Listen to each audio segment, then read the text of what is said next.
அன்பார்ந்த நெஞ்சங்கள் அனைவருக்கும் என் கனிவான காலை வணக்கம்.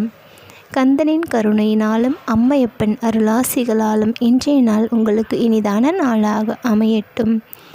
வாழ்வில் இருக்கின்ற அனைத்து இன்னல்களும் நீங்குவதற்கும் இல்லற பிரச்சனைகள் தீருவதற்கும் இன்றைய தினத்தில் முருகப்பெருமான் ஆலயம் சென்று அங்கே வெற்றிலையில் நெய் தீபம் ஏற்றி முருகனை மனதார துதி செய்து வழிபடுங்கள். நிச்சயம் அனைத்திற்கும் நல்லதோர் தீர்வு கிடைக்கும்.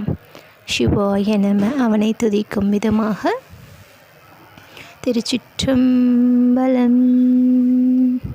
வேலுண்டு வினையில்லை, மயிலுண்டு பயமில்லை, குகனுண்டு குறைவில்லை, கந்தனுண்டு கவலையில்லை மனமே.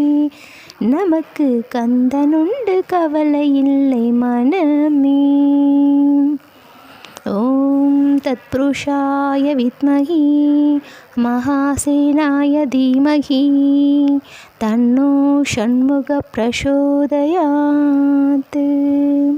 இன்று ஸ்துதியினை கூறி நம் முருகப்பெருமானின் பதம் போற்றி பணிந்தால் நிச்சயம் அனைத்து இன்னல்களுக்கும் நம் வேலேந்திய வேலவன் சிறந்ததோர் தீர்வை நல்குவான்.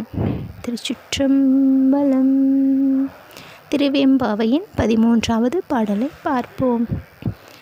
பைங்குவளை கார்மலரார் செங்கமல பைம்பூதாள் அங்கங்குருகினத்தார் பின்னும் அரவத்தால் தங்கம் மழம் கழுவுவார் வந்து சாதலினால் எங்கள் பிராட்டியும் எங்கேனும் போற்றி செய்த பொங்குமடுவீர் புகம் பாய்ந்து பாய்ந்து நன் சங்கம்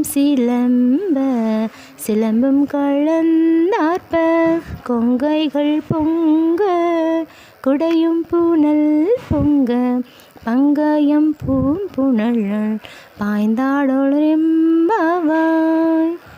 இறைவனது அங்கு அடையாளங்களை கூறும் விதமாக இப்பாடல் வரிகள்.